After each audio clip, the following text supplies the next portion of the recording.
하나님의 말씀은 욥기 28장입니다.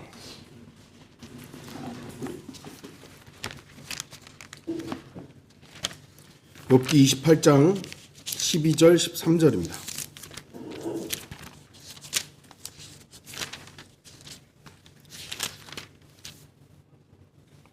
전체적인 내용은 28절까지 쭉 봐야 하지만 너무 길기 때문에 오늘 본문으로는 12절과 13절만 이렇게 선정을 했습니다. 제가 말씀을 읽도록 하겠습니다.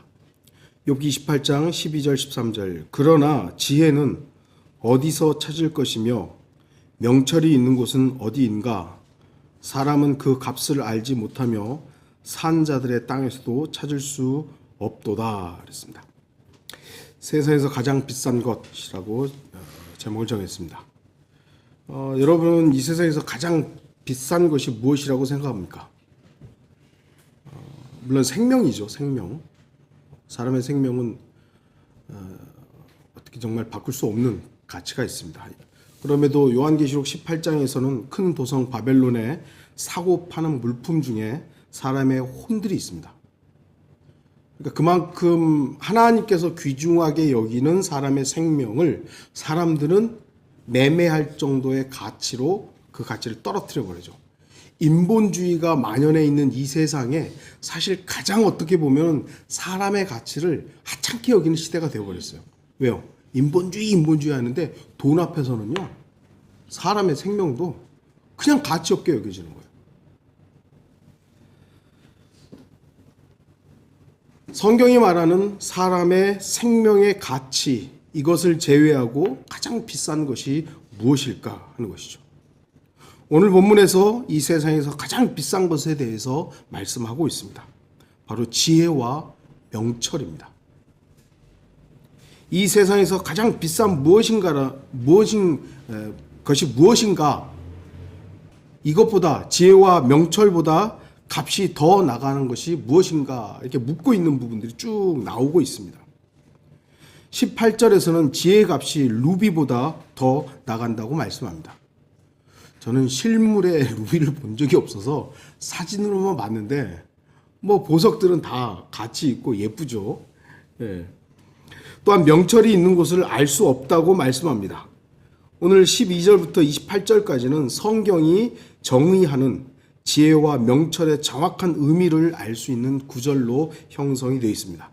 28장 28절에 보라 주를 두려워함이 곧 지혜요 악에서 떠나는 것이 명철이니라 라고 규정을 딱 해놨어요. 어떤 것이 지혜고 어떤 것이 명철인가?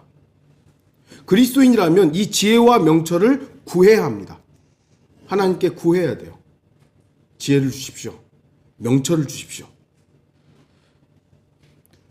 성경은 이 가장 값비싼 지혜와 명철을 어떤 의미에서는 공짜로 얻을 수 있다라고 말씀합니다. 인간은 지난 수세기 동안 지혜를 찾아 헤맸습니다.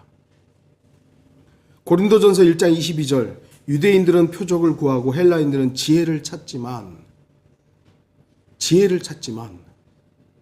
철학이라는 것이 뭐 지혜를 사랑한다 뭐 이런 어원을 가지고 있고 뭐 그렇잖아요. 지혜를 추구하는 겁니다. 지혜를 찾았던 헬라인들이 그런데 문제예요. 가장 중요한 지혜의 말씀인 성경에 의심을 가하면서부터 인간은 성경이 정의한 지혜로부터 멀어지게 되었습니다. 헬라 그 철학자들이 성경을 하나님의 말씀으로서 받아들이질 않고 하나의 지식으로 받아들이는 바람에 이 헬라 철학이 성경과 그러면 신학자들과 결합하면서 정작 중요한 성경의 지혜로부터 멀어지게 되어버렸습니다. 헬라 철학과 결합한 기독교는 알렉산드리아에서 그 꽃을 피워서 하나님께서 말씀하신 지혜를 무시하고 사람들이 정의한 지혜로 탈바꿈하게 되었던 것입니다. 그래서 헬라 지역에 알렉산드리아 지역에서 필사되었던 성서들이 결국은 오늘날 부패한 성서로서 하나님의 바른 말씀으로부터 벗어나 있는, 그럼에도 오늘날 신학자들이 최고로 여기는 성서들이 바로 시내 사본, 바티칸 사본, 알렉산드리아 사본이 되어 있는 것이죠. 어떤 목사의, 그러니까 킹제임스 성경을 반대하시는, 이제 그러니까 킹제임스 성경을 반대하기보다도 킹제임스 성경 올리니즘, 유일 킹제임스 성경주의를 반대하는 거죠. 그런 분들의 이제 글을 보면 그분들은 이제 사본학적으로도 킹제임스 성경이 잘못됐다라는 걸 주장하기 위해서 사본에 뭘 들이냐면 결국 알렉산드리아 사본들이에요. 바티칸 사본, 시내 사본. 이게 더 오래됐고 이게 더 바른 건데 왜 킹제임스 성경은 사본학적으로도 잘못된 걸 그렇게 주장하느냐, 이것이죠. 그러니까 우리가 그래서 필사본 증거들을 배워야 되는 것이고요. 왜 사본학적으로도 킹제임스 성경이 올바른 사본으로부터 왔는가를 알아야 되는 것인데, 그러니까 하나님의 말씀으로부터 지혜를 구하는 것이 아니라 철학자들의, 인간의 지혜로부터 오기 때문에 결국 성경을 자꾸 배제하게 되는 그런 상황들이 되는 것입니다. 사람들은 지혜를 현명한 것과 착각을 합니다. 지혜를 지식과 같은 것으로 여기기도 합니다. 지혜를 판단력이라고 말하기도 합니다. 그러나 성경은 지혜를 이렇게 말씀합니다. 주를 두려워함이 지혜라고. 시편 111편 10절, 주를 두려워함이 지혜의 시작이라. 그의 계명들을 지키는 모든 자들은 좋은 지각을 가졌나니 그를 찬양함이 영원히 지속되는도다. 잠언 9장 10절, 주를 두려워하는 것이 지혜의 시작이요 거룩한 이에 대한 지식은 명철이니라. 지혜. 우리나라에서 제일 똑똑한 사람들이 어떤 사람들일까요? 서울대학 나온 사람들이잖아요. 근데 우리나라의 주요 요직의 장관도 뭐도 꼭 서울대학 나와 있는데 청문회만 가면 기억이 안 난대요. 참 희한해요. 그렇게 똑똑한 사람들이. 그 지식과 지혜는 다른 거예요. 지식과 지혜는 다른 겁니다. 지혜는 결코 많은 공부나 인생의 오랜 경험과 연륜이 가져다 주는 것이 아닙니다. 물론 연륜이 깊어가지고 지혜롭고 현명한 어르신들이 있죠. 있기는 있죠. 그러나 성경이 말씀하시는 지혜는 주를 두려워하는 것입니다. 여러분이 주를 두려워한다면 지혜를 소유한 겁니다. 여러분 정말 지혜로운 사람인 거예요. 하나님을 두려워한다면 그 어떤 세상에 소위 말하는 그 똑똑하고 지혜롭다고 하는 사람들보다도 가장 지혜로운 사람입니다.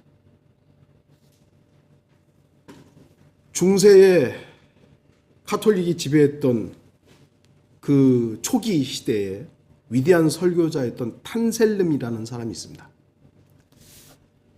굉장히 지금 이제 번역된 설교문들을 보면 뭐 다들 이거 가지고 뭐 이럴 수도 있습니다만 당시에는 많은 것들이 제한되어 있는 상황에서 하나님의 말씀으로만 설교했던 설교자들, 위대한 설교자죠.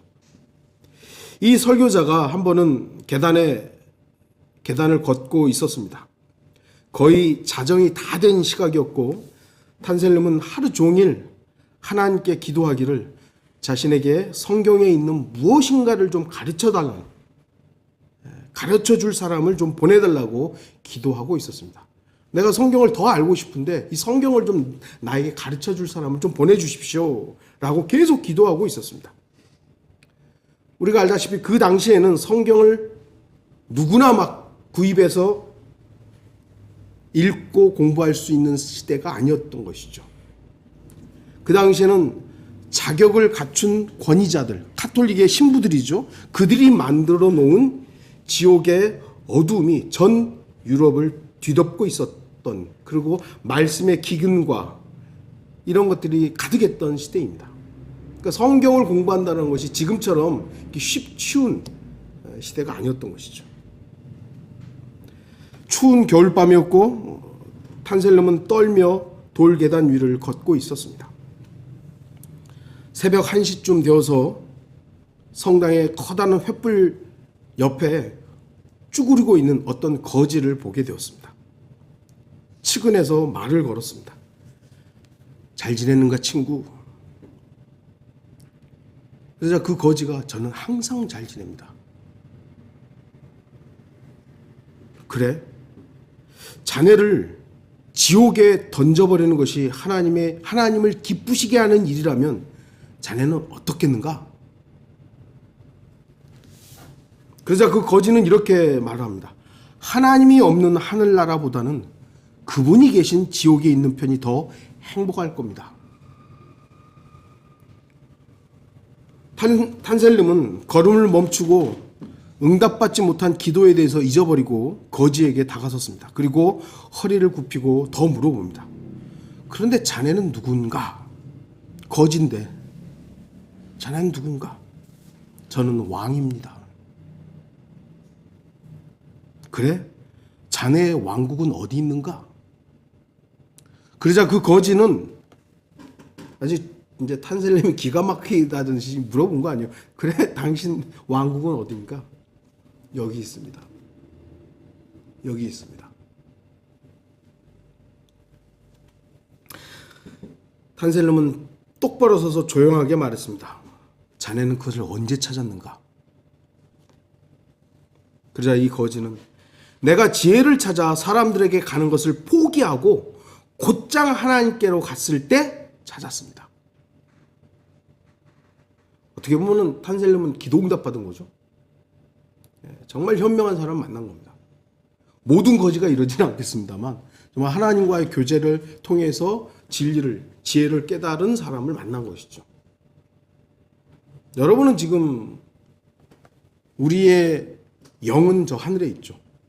이 땅은 우리가 지금 살아가야 할 곳인데 하나님의 나라, 우리는 하나님의 나라에 살고 있잖아요. 안 그렇습니까?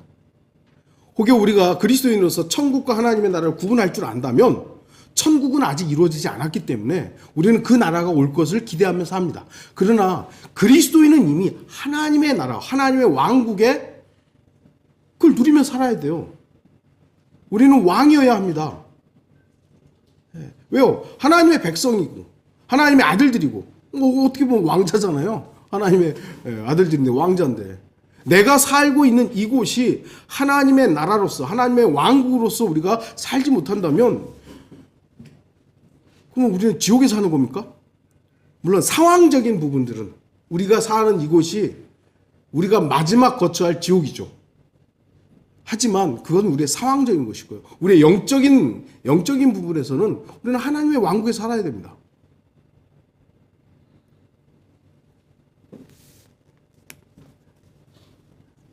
(13절을) 보겠습니다. 사람은 그 값을 알지 못하며 지혜와 명철의 값을 알지 못해요. 산자들의 땅에서도 찾을 수 없도다. 사람은 지혜의 값을 알 수 없습니다. 또한 땅에서도 찾을 수 없습니다. 14절을 보시면 그 깊은 물이 말하기를 깊은 물도 바다도 지혜를 갖고 있지 않습니다. 금보다 은보다 오필의 금이나 진귀한 얼룩마누나 사파이어로도 값을 정할 수 없습니다. 금과 수정, 정금 장식도 지혜와는 바꿀 수가 없습니다. 산호나 루비는 말할 필요도 없고 루비보다 더 비싼 것이 지혜라고 말씀합니다. 에디오피아의 황옥과 순금도 지혜와는 같지 않다고 말씀합니다. 이 세상의 값진 보물보다도 더 비싼 지혜, 이 지혜를 돈을 지불하지 않고도 얻을 수 있는 것이 바로 주를 두려워하는 것입니다. 주를 두려워하는 사람은 지혜를 얻은 것입니다. 이 세상의 그 심리학자들은 계속 얘기를 하죠. 심리학자는 두려워하지 말라고. 두려워하지 말라고. 그러나 성경은 두려워하라고 합니다. 그러니까 또 두려워하지 말라는 말씀도 있잖아요. 그럼 뭘 두려워하고 뭘 두려워하지 말아야 할 것인가? 이것이 주님이 주시는 지혜와 명철 가운데서 얻게 되는 거예요. 사람들은 두려워해야 할 것은 두려워하지 않고 두려워하지 말아야 할 것들에 대해서 두려워하고 있죠. 그러니까 지혜가 없는 사람들이죠. 명철이 없는 것이죠. 주를 두려워함은 어떤 것이 주를 두려워하는 것입니까? 두려움이란 무엇입니까? 정말 온몸에 사시나무 떨듯이 힘을 잃어버리는 것, 그 정도가 두려움이에요. 저는 아직 그런 두려움을 실제로 겪어본 건 없어요. 어렸을 때 동물원에 갔는데 사자 우리 앞에 가서 어머니가 아버지가 사진을 찍어준다 쓰라 그러더라고요.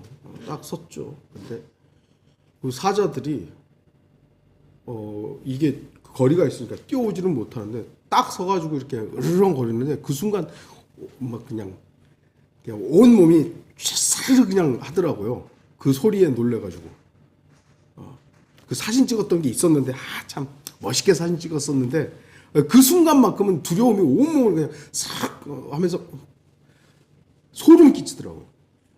두려움이란 어떤 그런 면이 있는 것이죠. 하나님에 대한 두려움이라는 것은 하나님 무서워요. 엄마를 두려워하고 아빠를 두려워하는 것 그 이상이죠. 하나님을 두려워한다는 건 바로 그분 앞에서는 죽을 수 있다라는 두려움이거든요. 성경의 두려움은 우리한테 그냥 하나님 대충 그래 좀 무서운 분이야 이게 아니라 죽을 수 있다라는 그 앞에서의 두려움이에요. 호되게 혼이 나서 두려워한 다음 납작하게 엎드릴 정도로 두려워하는 그런 두려움, 그걸 말하는 거예요. 하나님을 두려워하다. 그래서 두려움이라는 단어를 경외라는 부분으로 좀 바꾸는 것에 대해서 저는 별로예요. 물론 경외에도 두려울 경자가 들어있기 때문에 하나님을 두려워하고 높인다라는 의미로서 일반 교회들에서는 두려움이라는 단어보다는 경외를 써야 된다라는 말씀도 있습니다만 그 두려움은 우리 직접적이잖아요. 직접적이죠. 그래서 저는 두려움이라는 단어를 써야 된다고 생각합니다. 이 두려움은 이스라엘과 관련이 있었습니다. 이스라엘 백성은 여호와 하나님을 두려워해야만 했습니다. 그 두려움은 죽음과 연관이 있었어요. 이스라엘 백성이 주를 두려워하지 않았을 때 그들은 범죄하게 되었고 그 범죄의 결과로 하나님의 심판이 있었습니다. 그래서 이스라엘 백성들은 주를 두려워하는 것이 죽음을 염두에 두고 죽지 않기 위해서 주를 두려워하는 것이었습니다. 사무엘상 12장 24절 25절 너희는 주께서 너희를 위하여 얼마나 큰 일을 행하셨는지를 생각하고 오직 주를 두려워하고 너희 마음을 다하여 진리로 그분을 섬기라. 그러나 만일 너희가 여전히 악하게 행하면 너희와 너희 왕이 다 진멸되리라. 진멸된다는 건 죽는다는 얘기죠. 이런 두려움은 있어야 되는 거예요. 여러분 하나님 두렵습니까? 지혜를 얻은 겁니다. 그래야 그 순간 하나님을 두려워하는 순간 죄를 안 져요. 저도 그렇지만 죄를 짓는 그 순간에 가만히 생각해 보면 그 순간만큼 하나님 안 두려운 거예요. 그 순간만큼 내가 나를 더 사랑하는 거죠.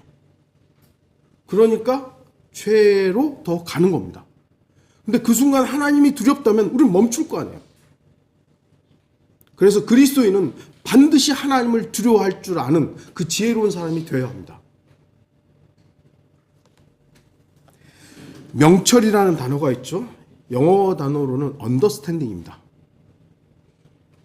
이해하는 것, 깨닫는 것이라는 의미가 있습니다. 명철은 성경 여러 곳에서도 말씀합니다. 명철이란 하나님의 말씀과 명령과 계명들을 지키는 것과 연관이 있습니다. 욥기 12장 13절 지혜와 능력이 그분께 있고 계략과 명철도 그분께 있도다. 시편 119편 34절 나에게 명철을 주소서 그리하면 내가 주의 법을 지키리니 정녕 내가 전심으로 그것을 준수하리이다. 시편 119편 73절 주의 손이 나를 만드셨고 나의 형태를 이루셨으니 내게 명철을 주소서 그리하시면 내가 주의 계명들을 배우리이다. 왜 하나님께 우리가 명철을 구해야 되냐면 하나님의 말씀을 더 알기 위해서요. 더 공부하기 위해서. 그 말씀을 더 지키기 위해서. 시편 119편 104절 130절도 역시 주의 말씀과 관련해서 명철이라는 단어가 사용됩니다. 성경을 통해서 명철이라는 이 단어는 하나님의 말씀과 뗄래야 뗄 수 없는 관계가 있다는 것을 알 수 있습니다. 그렇기 때문에 이 명철을 얻으려면 어떻게 해야 되는 것인가? 악에서 떠나는 것입니다. 죄인이 죄악으로부터 떠나 예수 그리스도의 의로 돌이키는 것이 바로 명철입니다. 자신의 지혜나 지식을 의지하지 않고 예수 그리스도의 보혈을 의지하는 것이 명철입니다. 아까도 제가 구원에 대해서 잠깐 얘기하면서 장로교의 어떤 목사가 얘기하는 걸 좀 인용을 했죠. 한 번 받은 구원은 취소되지 않는다. 맞죠? 성경적이죠. 그런데 순종하는 삶을 살지 않는다면 그건 애초에 구원받지 않은 것이다. 구원을 자꾸 인간 중심적으로 생각하는 거예요. 하나님께서 규정하신 구원을 자꾸 인간 중심적으로 생각하니까 내가 믿었고 내가 안 믿고 내가 어떻게 살고 어떻게 행해야 이 구원이 받고 안 받고 결정되는 것으로 자꾸 생각하는 거예요. 그렇지 않습니다. 구원은 오직 하나님의 일이에요. 하나님의 능력입니다. 십자가의 능력이잖아요. 보혈의 능력이잖아요. 그걸 자꾸 인간으로 끌고 와가지고 야, 너 그렇게 순종 안 해? 야, 성경에 나와 있잖아. 제사보다 중요한 게 순종인데 하나님의 말씀 왜 순종 안 하냐고. 순종해야지. 그 순종하는 삶을 살지 않으면 그건 애초에 구원받은 거 아니야. 가만히 생각해보면 나라는 인간을 생각하면 맞는 것 같거든요. 얼마나 우리가 하나님부터 불순종할 때가 많습니까?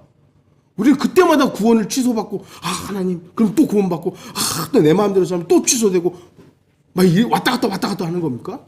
그게 무슨 하나님의 구원이에요? 애초에 하나님으로부터 하나님의 의로부터 그 의가 온전하다라는 것을 믿지 않으니까 자꾸 마귀가 이상한 것들로 공격을 하는 것입니다. 우리는 예수 그리스도의 의 그걸로 끝난 겁니다. 나의 구원은 내가 이룬 게 아니잖아요. 주님이 이루셨고 그 이루어진 것이 내 것이 된 것뿐이에요. 그러니까 사람들의 학식과 학위와 명예로 하나님을 판단하는 하나님은 이럴 것이다 저럴 것이다. 결국 명철이 없는 사람입니다. 명철은 악으로부터 떠나는 것이며 거룩한 이에 대한 지식이 명철입니다. 명철은 결코 사람으로부터 시작되지 않았고 하나님으로부터 시작됩니다. 하나님께서 알려주셔야만 사람들은 깨달을 수 있습니다. 그래서 명철을 얻으려면 일단 사람이 그래 하나님이 주셔야 되니까 나는 가만히 있으면 되겠다. 또 그렇게 생각하면 안 되죠. 명철을 얻으려면 악으로부터 멀어져야 됩니다. 악으로부터. 그러면 거룩하신 하나님께서 알려주십니다. 러크만 목사님의 말씀을 좀 인용을 하자면 신학자들은 애초 의도가 하나님의 말씀을 믿으려는 의도로서 현대 신학자들 말하는 거예요. 현대 신학자들 하나님의 말씀을 믿으려고 하는 사람들이 아니라 하나님의 말씀을 어떻게 하면 연구할까, 그 흠집을 낼까 이런 사람들이기 때문에 애초에 그들은 명철이 없다라고까지 얘기하는 겁니다. 러크만 목사님이 해군 비행장에서 만난 젊은이에 대해서 이런 예화가 있습니다. 한 젊은이가 러크만 형제와 이야기하면서 그리스도인들은 인생에 대한 실패자입니다. 무언가를 믿지 못하면 큰일 날 정도의 불완전한 사람들이라고 생각한 거예요. 그래서 러크만 목사한테 그리스도인들은 인생의 실패자들입니다. 성경은 그냥 좀 목발 같은 거예요. 인생이 좀 불완전하니까 목발이라도 짚어서 의지해서 그걸로 좀 생활하는 겁니다. 이렇게 이제 얘기한 거죠. 러크만의 집에서 아마 이 얘기가 좀 왔다 갔다 한 것 같죠. 러크만은 침실로 가서 권총을 다 가지고 와서 찰컥 하고 이제 말을 한 거예요. 자, 십계명은 없죠? 맞죠? 예, 십계명 없어요.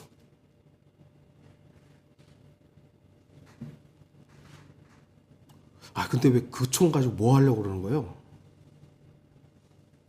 러크만은 계속해서 그렇다면 당신이나 나나 다 동물에 지나지 않습니다.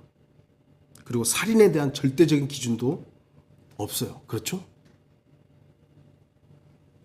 이쯤 되니까 이 젊은이의 입주위가 새파랗게 질리면서 소파에 뒤로 물러서면서 총 좀 치워요. 그거 가지고 뭐 하려고 그러는 거예요? 총 좀 치워요. 치워. 러크만 목사는 이렇게 얘기합니다. 글쎄요. 심판도 없고 법도 없고 하나님의 나라도 없고 지옥도 없습니다. 그렇죠? 그냥 당신의 머리통을 날려버릴 겁니다. 어쨌든 난 당신이 마음에 안 들고 더 이상 기댈 만한 목발도 없으니까 그냥 하는 김에 계속 당신을 싸서 개처럼 납작하게 엎드리게 할 겁니다. 어쨌든 그렇게 해도 별일 없을 테니까요. 어떤 기준도 없는데 뭔 상관이에요. 이 젊은이는 러크만의 이러한 행동에 벌벌벌 떨면서 제발 그 총을 좀 치우라고, 나 죽을 것 같다고 한 거죠. 그때 러크만은 이제 전도지를 이렇게 주면서 읽어보라고. 뭐 방식을 우리가 지금 똑같이 하자는 얘기가 아니에요. 이런 방식으로 우리가 복음 전하자는 얘기가 아니라 이런 자기 주장을 막 펼치는 이 사람에게 하나님께서 러크만에게 그 상황에서의 지혜를 준 거예요. 그래서 이렇게 한 거죠. 그러자 이 젊은이는 전도지를 받아 읽고 되게 기뻐했다 그러죠.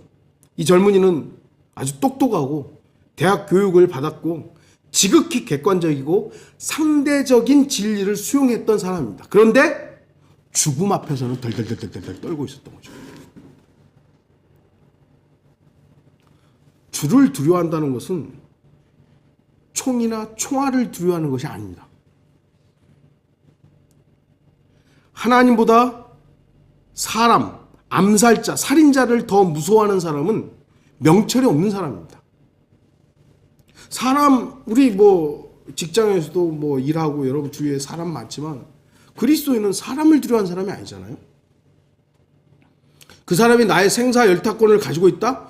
그거는 그들의 생각이죠. 저는 항상 일할 때 저 사장을 존중합니다. 그리고 그의 사장의 요구에 좀 불합리한 요구도 가끔 할 때가 있습니다만 대놓고 뭐라고 하진 않아요. 저도 사람이니까 뒤에 가서 꽁시렁거리죠. 아, 왜 이걸 나한테 시키지? 뭐 하는 건 있지만 대항하지 않아요. 하지만 그가 나를 자르든 말든 나를 주관하고 나의 인생에 있어 나를 먹여 살리시는 분은 주님이시지 그 사람 아니에요. 그 정도의 구분을 우리 그리스도인들이 해야 되는 거죠. 만약에 칼과 총과 이런 걸 두려워했다면 그리스도인들은 순교하지 않았을 겁니다.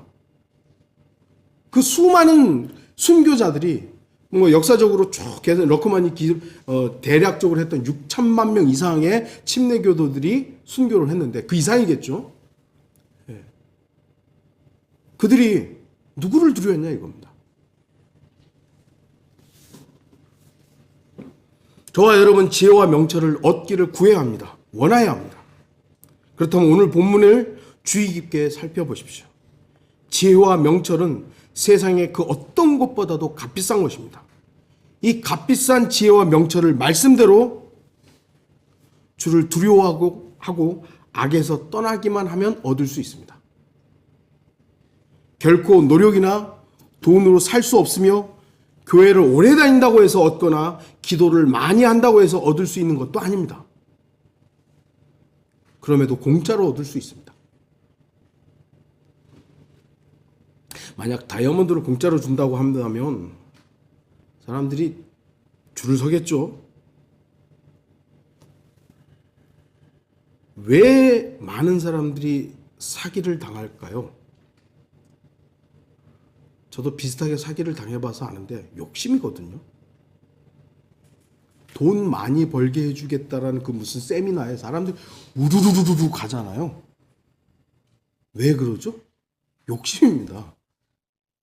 물론 현명하게 사업을 하고 또 정직하게 어떤 일을 해서 그에 합당한 이득을 얻는 것, 중요합니다. 여러분들 어떤 투자를 했는데 거기서 소위 말해 대박이 났어요. 그래가지고 많은 수익을 얻어. 그게 잘못된 거 아니잖아요. 여러분들이 땀 흘려서 일한 것에 대해서는 여러분의 그 합당한 이득을 얻어야 됩니다. 그런데 그것이 아니라 불로소득, 요즘 젊은이들 비트코인인가요? 이런 것들. 그리스도인들은 거기에 귀를 기울여서는 안 됩니다. 그러나 지혜와 명철을 공짜로 준다고 해도 사람들은 무시합니다. 복음을 그냥 들으라고 해도, 그냥 이 값없는 선물을 받으라고 해도 무시해요.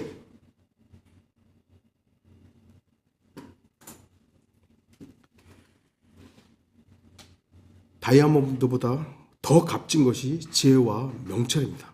왜냐하면 지혜와 명철은 하나님께서 주시는 것이고 그 지혜와 명철로 인해 영원한 생명에 대한 지혜와 성경의 말씀에 대한 깨달음을 가질 수 있기 때문입니다. 저는 결론을 맺겠습니다. 저는 개인적으로 예전에 참 부러운 사람들이 있었어요.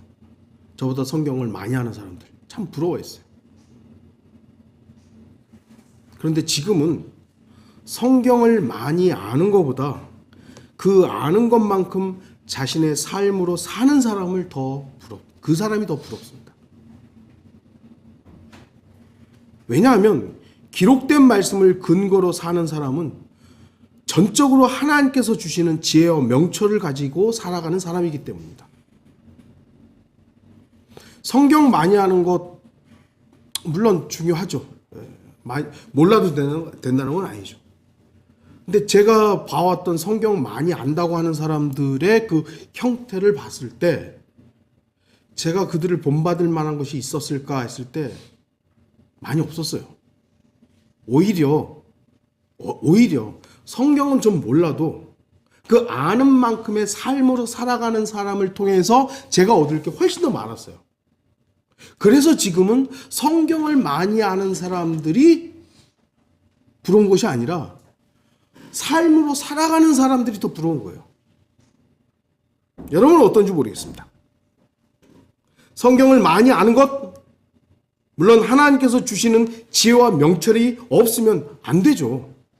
그러나 그 지혜와 명철로 살아가는 사람, 그 사람이 더 의미 있고 중요한 사람인 것입니다. 저와 여러분은 오늘도 지혜와 명철을 공짜로 얻을 수 있습니다. 제가 주를 두려워하고 악에서 떠나는 동안 하나님께서는 무한하게 그런 지혜와 명철을 채워주실 것입니다. 그러나 제가 주를 두려워하지 않고 악에서 떠나지 않는다면 지혜와 명철은 중단되며 이 세상에서 가장 비싼 금, 은, 보석으로도 살 수 없는 값진 그것을 잃어버리게 될 것입니다. 성도 여러분, 지혜와 명철을 구하십시오. 주를 두려워하십시오. 악에서 떠나십시오. 여러분이 주를 두려워하고 악에서 떠나 있는 동안 지혜와 명철은 아무런 값도 없이 저와 여러분에게 주어질 것입니다. 그러나 저와 여러분이 주를 두려워하지 않고 악에 머무는 순간 지혜와 명철은 세상 그 어떤 것으로도 살 수 없는 가장 값비싼 것이 되고 말 것입니다. 정말 현명하다면, 그리고 예수 그리스도를 사랑하는 사람이라면 지혜와 명철을 구하고 그리고 하나님을 두려워하고 악에서 떠나는 저와 여러분들이 되기를 바랍니다. 다 같이 기도하시겠습니다.